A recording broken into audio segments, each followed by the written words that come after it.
Bookaholics, and welcome back to another video. Today I am talking you through some Romantasy recommendations.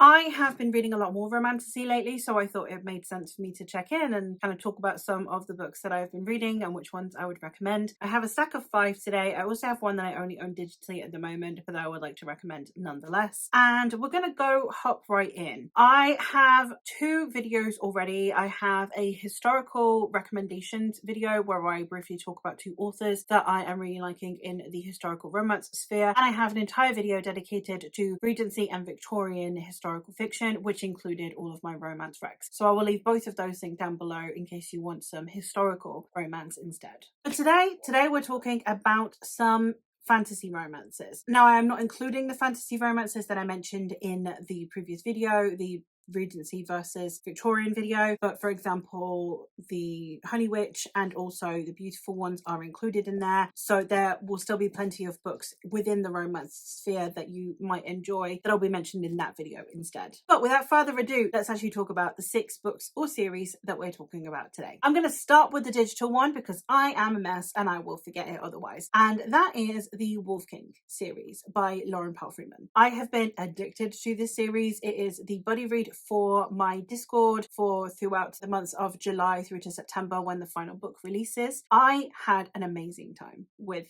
the first 2 books and I'm looking forward to rereading them. I have a new book boyfriend, so there's that. And yeah, it's just one of those, it's very ACOTAR coded if you are a fan of ACOTAR but you want it to be a bit more adult, a bit more spicy, and with Scottish werewolves. I'd recommend. One that is very, very different in tone, but was also recommended to me by the same person, both of whom were recommended to me by Mare, is we have the Marvelous Light and also the entire Last Binding series by Freya Marske. This is a trilogy of somewhat companion novels that are set in historical England, in Edwardian England, and we are following 3 different couples, so a different couple per book, and we are seeing the convergence of the magical world where there are magicians, and we're also seeing the bureaucracy of the real world. These were very entertaining. I had a really good time with them. I gave them all 4 stars. I think the second one is probably my favorite, if not the first one. I'd say my least favorite was the third one, but I don't know if that is because I've realized I don't need to binge read companion novels. So while I am a huge binge reader and I love binge reading a series, binge reading companion novels, I tend to lose interest. I kind of tend to lose steam, and they are ones that I prefer to read separately. So I don't know if that was just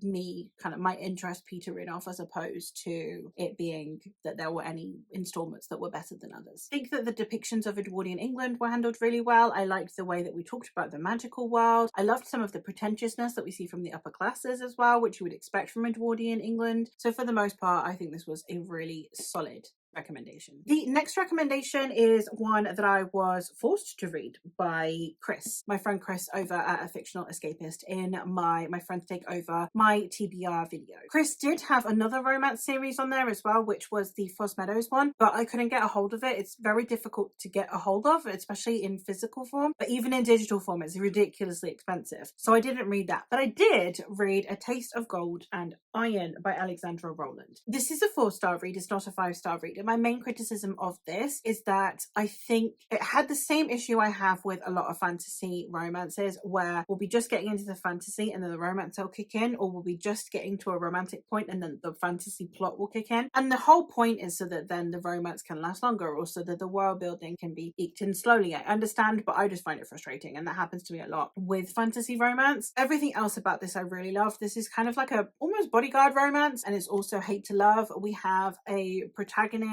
who is the prince of this kingdom who embarrasses his sister, who is the queen, and he has to make amends, and therefore he is assigned someone who is going to ensure that he doesn't fumble this important thing that they're looking into. I think that this is a story that is great for fantasy fans. It's not one of those romances I think that if you're not a fan of fantasy you would necessarily enjoy, because the fantasy is quite prevalent in this one. But I had a great time. I would consider reading something else by this author. Definitely found that the way the romance was brought in, the conversation around the romance, I think was very nice. My favorite romantasy from what I read from my Romantasy vlog project projects last year is probably When the Moon Hatched by Sarah A. Parker. This one is the first book in the Moonfall series, or whatever it's called. And this is a dragon romance. I had a fantastic time with this. I wasn't expecting to like this as much. I thought this was going to be a miss. I thought this would just be so basic and so generic I wouldn't enjoy it. It's basic and it's generic, but it's done in a way that I found really enjoyable. I would say this is one of the few that when people say I'd recommend it for fans of Throne of Glass, I see it. I understand in terms of like the prose style, in terms of the pacing, and also in terms of the type of protagonist that we're following. So I had a really good time watching this romance unfold. We are following an assassin on the run, hence the Throne of Glass reference, and she is caught by a dragon rider who is also a prince. She is then taken to a sanctuary and she doesn't really know why, and we're following the romance from there. I had such a good time with this one. It's one I will probably reread and then pick up the sequel as soon as it comes out in paperback, and I'm really excited to continue. The fact these books take so long to come out is really depressing, because this one came out in 2024 and the sequel isn't coming out until I think halfway through 2026, which means the paperback won't be out until 2027, and it's not fair. Okay, I'm just saying it's not fair that I have to wait this long. Another one that I picked up for my vlog projects of reading through Romantasy last year, I did pick up The Phoenix Keeper. This is one that I really loved. It had very little that it needed to do to make me love it, because I knew I was going to love it before I even picked it up. It's set in a zoo, it's got light academia, it's sapphic. I had a phenomenal time. We're following a protagonist who is the Phoenix Keeper, and when the zoo is considering moving her exhibition to a neighboring zoo, she then has to come out of her shell, be someone that she's not normally been, which is someone who's going to advocate for herself and for her bird so that they don't take it away, and that the male is brought to her instead of the female brought to the male, which is not natural for this type of bird. Really liked the layering that there was to this. The romance part doesn't really kick in, I'd say, until halfway through the book as well, which was great, because then we just had a load of cozy, not even cozy, but like light academia going on for the first half. The love interest is a rivals lovers. They were academic rivals in university, and now she is the Griffin Keeper. So the Griffin Keeper, who was our protagonist's academic rival when they were younger, when they were at university, has the most popular expo that this zoo has. So she's teaming up with her old rival to try and be able to draw more attention to the phoenix so that she can keep the phoenix at the zoo. Really did enjoy this. There was like a level of toxicity that you see. I keep saying that. It's not that the romance is toxic, it's that you can see how they probably used to be toxic, if that makes sense. How the environment of academia makes people perceive everything as a competition and therefore makes you a bit more toxic, and how they untangle that with their feelings towards each other, which I really appreciated. So it's not like super cutesy and cozy throughout the entire book. They've got shit to unpack, they've got to figure it out, but it is one where you could still consider this quite a light and low stakes romance in a way, if that makes sense. So I liked that combo, and it worked really well for me. As someone who doesn't really read a lot of cozy, I've read 2 cozies in that vlog, because that is also where I read The Honey Witch, which similar vibes, where there are certain elements that are a risk but it's low stakes anyway, and I really enjoyed them both. And then the very last one that I have to talk about today is another one that is due to Mare, and it is because we've read it for her channel when we did a collaborative vlog, myself, Mare and Rachel from Rachel Reading Fairy, and that is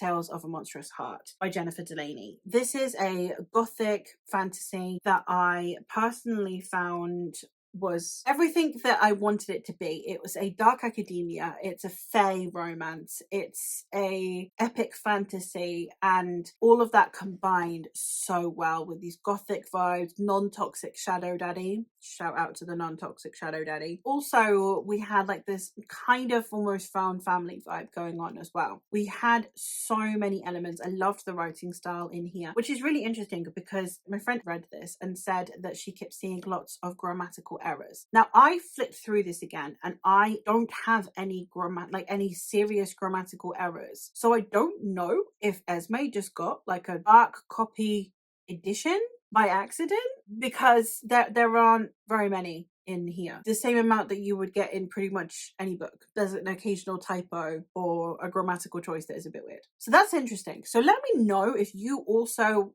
experienced this book having considerable amount of grammatical issues, because I didn't find any. And me and Rachel were talking about it, and she's also really like a grammar nerd, and she said she didn't see any either. So I think it might depend on the copy that you have, which is really interesting. So yeah, let me know if that's a thing, because then yeah, I can see why that would mar the experience, especially because the writing style is one of the things that I loved the most. So if you're reading a book that is like riddled with errors when the writing style is such a focal point, I can imagine that ruining the entire experience. But that is interesting to me. That being said, I had a great time with this book. I really loved the atmosphere, I really loved the vibes, I really loved the characters, and I am excited and hesitant about the sequel. Mare started the sequel, there was something from the sequel that I was a bit like, oh, I'm not sure, but we'll see how I fare, because I am really looking forward to seeing what happens given the ending of this book. So I had a fantastic time with it. I'm really glad that we read it. In this story, we are following Kat, or Catherine, who is a woman who is a fae, and she is in this academy where they supposedly have to have a certain amount of fae involved in the academia because they're trying to not persecute the fae. It's bullshit. We know what it's referencing. We are following her as she is one of the kind of token fae that are allowed into this academy, and she is working on a project that she then gets allocated to this brooding man who really did not want to have an assistant and didn't want to be working with someone, but he seems like the only person that will actually treat her like a person instead of this inferior being. And it's a romance between the two. There's a lot more to it than that. There's a huge like fantasy plot going on in the background, which I'm hoping we'll see more of in the sequels. But yeah, fantastic time. Would highly recommend. And there you have it. Those are all of the Romantasy recommendations that I have for you for today. Based on my liking of these, if you have any other recommendations for me, I would love to know. And yeah, I will hopefully catch you in another one soon. So thank you ever so much for watching. Bye.